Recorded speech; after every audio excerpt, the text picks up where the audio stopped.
महाभारत युद्ध से पहले जहां अर्जुन ने रखा गांडीव,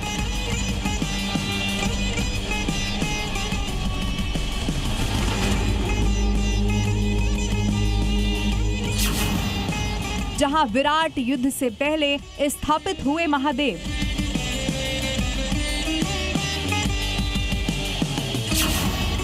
जहां भगवान को चढ़ता है झाड़ू बैंगन,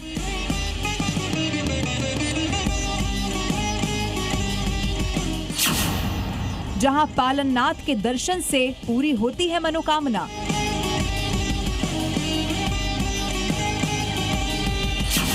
पांडवों के महादेव की रहस्य गाथा। नमस्कार, मैं आरजू साईं। रहस्य गाथा में आज बात करेंगे उत्तर प्रदेश के लखीमपुर खीरी जिले में मौजूद एक ऐसे मंदिर की जिसके बारे में मान्यता ये है कि यहाँ सच्चे मन से झाड़ू लगाने और दान करने से इच्छा पूरी होती है। यहाँ बड़ी संख्या में श्रद्धालु अपनी मनोकामनाओं के साथ पहुँचते हैं, झाड़ू लगाते हैं। ऐसा भी माना जाता है कि मंदिर में झाड़ू लगाने से शरीर में निकलने वाले मस्से और तिल खत्म हो जाते हैं।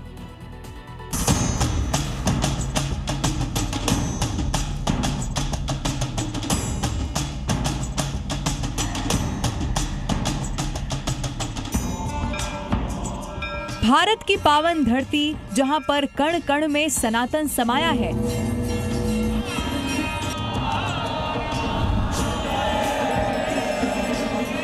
जहां पर ऐसे ऐसे मंदिर हैं जिनके सिर्फ दर्शन मात्र से मन को शांति मिलती है। लेकिन कुछ मंदिर ऐसे भी हैं जिनकी महिमा केवल पूजा पाठ तक सीमित नहीं रहती,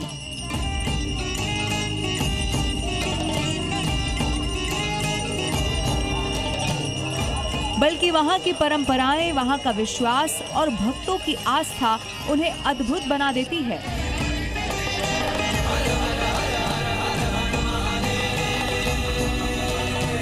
ऐसा ही एक मंदिर उत्तर प्रदेश के लखीमपुर खीरी में स्थित है।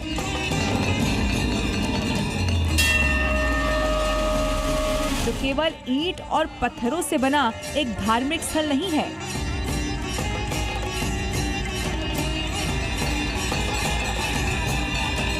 बल्कि लाखों श्रद्धालुओं की उम्मीदों, विश्वास और चमत्कारों की ऐसी जीवंत कहानी है जहां पर हर आने वाले का होता है दुख दर्द दूर। यहां आने वाला हर भक्त अपने जीवन का दुख, पीड़ा और मनोकामना लेकर आता है और मान्यता है कि सच्चे मन से मंदिर में झाड़ू लगाने और दान करने से हर इच्छा पूरी होती है। वो मंदिर है पालननाथ मंदिर। उत्तर प्रदेश की शांत और धार्मिक भूमि में से एक है लखीमपुर खीरी। इसी में जिला मुख्यालय से 75 किलोमीटर दूरी पर बना है पालननाथ मंदिर।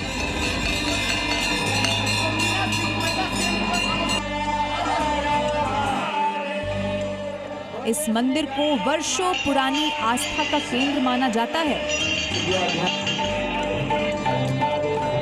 यहाँ पर दूर दराज से संतान प्राप्ति की कामना, नौकरी की मन्नत, बीमारी से मुक्ति जैसी मनोकामनाएं लेकर लोग आते हैं।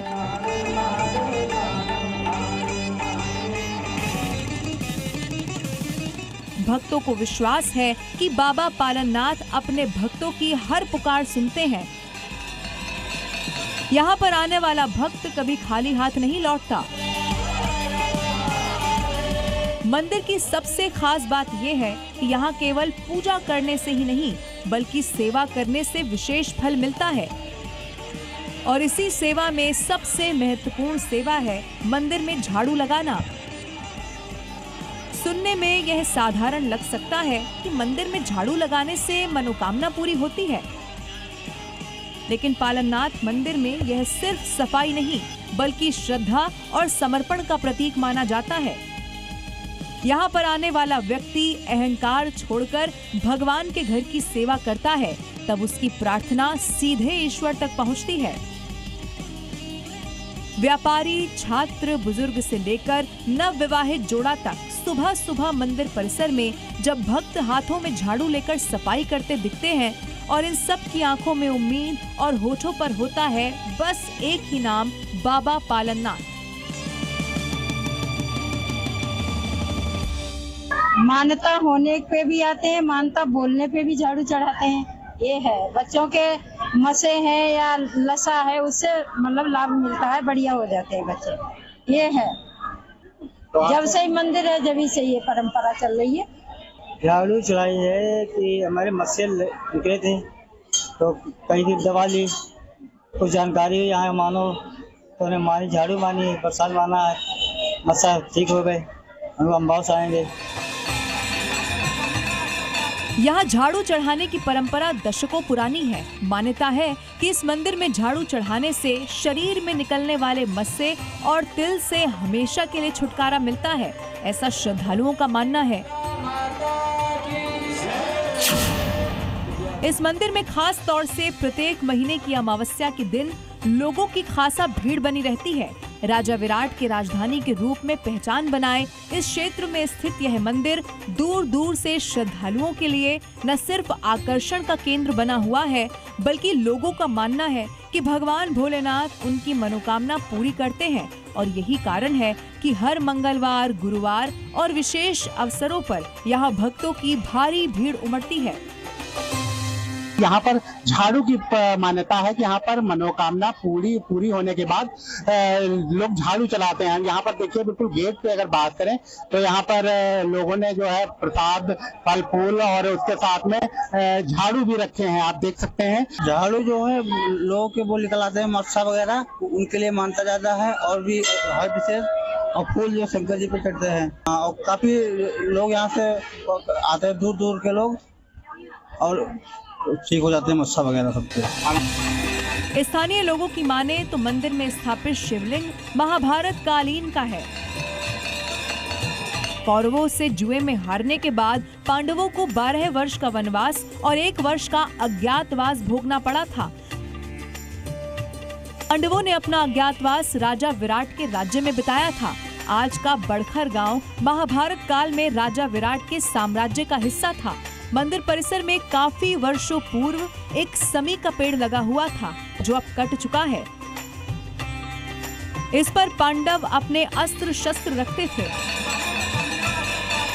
मंदिर में काफी दूर दूर से श्रद्धालु अपनी मुराद पूरी होने पर यहाँ दर्शन के लिए आते हैं।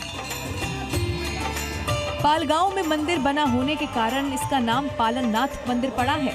यहाँ से 5 किलोमीटर दूर बड़खर गांव है, जहाँ राजा विराट की नगरी होने के प्रमाण मिलते हैं। वहाँ महाभारत काल के खंडहर, तालाब, पोखर आज भी मौजूद हैं। लखीमपुर खीरी का पावननाथ मंदिर, जहां मैं इस समय मंदिर कैंपस में खड़ा हूं, और यहाँ की एक विशेष मान्यता है, एक तरीके से कहा जा सकता है कि यहाँ पर झाड़ू चढ़ाने की परंपरा है। लोग जो भी मस्से और तिल जो होते हैं उनको उनकी मानना है कि जिस यहाँ पर झाड़ू चढ़ाने के बाद उनकी जो ये तिल मस्से हैं वो दूर हो जाते हैं, उनसे छुटकारा मिल सकते हैं। इस मंदिर का क्या इतिहास है और किस तरीके से ये परंपरा आगे चलती जा रही है, इसकी जानकारी देने के लिए हमारे साथ मंदिर के मुख्य पुजारी मौजूद है। आइए हम उनसे बात करते हैं। सर, ये बताइए, जिस तरीके से मान्यता है, क्या इतिहास है इस मंदिर का? ये द्वापर का शिवलिंग स्थापित है। जब अज्ञातवास में पांडव लोग यहाँ आए थे तो राजा विराट के यहाँ रुके थे, तो एक समी का वृक्ष यहाँ था, उसी पे अपने गांधी वगैरह टांगे थे। अब जब उनका अज्ञात पूरा होने के बाद फिर अर्जुन ने यहाँ स्थापना की, और स्थापना करने तभी से ये परंपरा चली आ रही है झाड़ू की। बहुत पुरातन की, मेरी 3 पीढ़ियां यहाँ पूजा कर चुकी हैं, मैं 4थी पीढ़ी पे हैं, तो मुझे जब से याद है तब से झाड़ू की परंपरा चल रही है। अब ये विशेष मस्से नहीं है, आप कोई भी मनोक्ति माने, उसकी विशेष ये है केवल मस्से झाड़ू की मानता जाता है। स्थानीय लोगों के मुताबिक जितना पुराना ये मंदिर है और जितनी इस मंदिर की दिव्यता है, उस हिसाब से सालों पहले तक ये मंदिर उस हिसाब से नहीं था। पुराना मंदिर होने की वजह से ये मंदिर टूट रहा था, लेकिन जैसे जैसे इसकी महिमा बढ़ती गई, वैसे वैसे लोगों के प्रयास से मंदिर का जीर्णोद्धार हुआ। हालांकि लोगों का कहना है कि मंदिर को और बेहतर बनाया जा सकता है ताकि यहाँ आने वालों को और सुविधा मिल सके। उस समय 20 साल पहले कुछ नहीं था। ये सब आप लोगों की कृपा से, भक्तों की कृपा से ये सब जोड़ीदार हुआ है और मनोकामना पूरी है। उन्होंने किसी ने कोई बरामदा बनवा दिया, कोई किसी ने बनवा दिया, इस तरीके से कार्य चलता रहता है। अच्छा, मान्यता पूरी होती गई, महिमा बढ़ती गई। महिमा बढ़ती गई। महाशिवरात्रि को लेकर भी काफी दूर दूर से लोग यहाँ रुद्राभिषेक करने के लिए आते हैं। मंदिर के महंत ने जानकारी देते हुए बताया है कि जब कोई पशु बीमार हो जाता है तो लोग यहाँ मंदिर में ताक पर नमक रख देते हैं। अगले दिन बीमार पड़े जानवर को नमक खिलाने से पशु ठीक हो जाता है।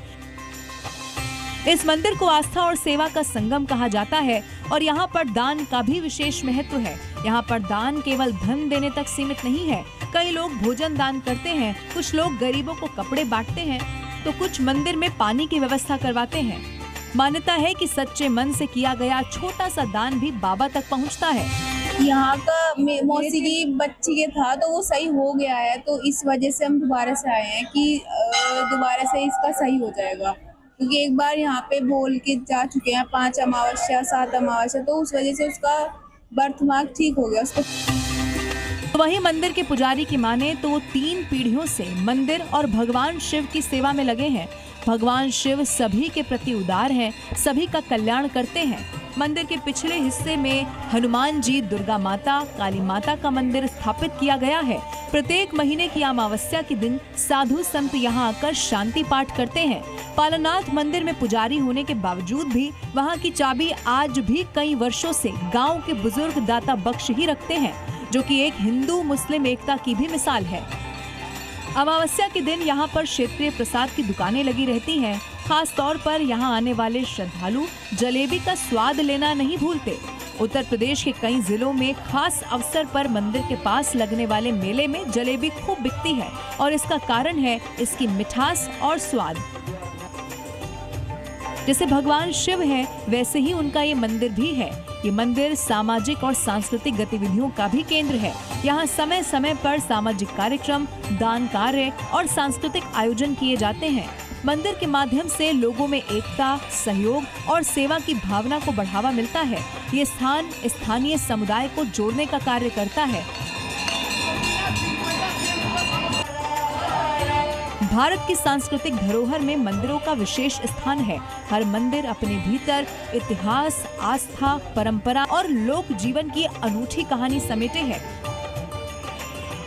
मंदिर एक ऐसा पवित्र स्थल है जो न केवल धार्मिक आस्था का केंद्र है, बल्कि स्थानीय संस्कृति और परंपराओं का जीवंत प्रतीक भी है, जो राजस्थान के साथ साथ न केवल सनातन को एक पहचान देता है, बल्कि सनातन की जड़ों को और मजबूत करता है। लखीमपुर से दिलीप मिश्रा की रिपोर्ट।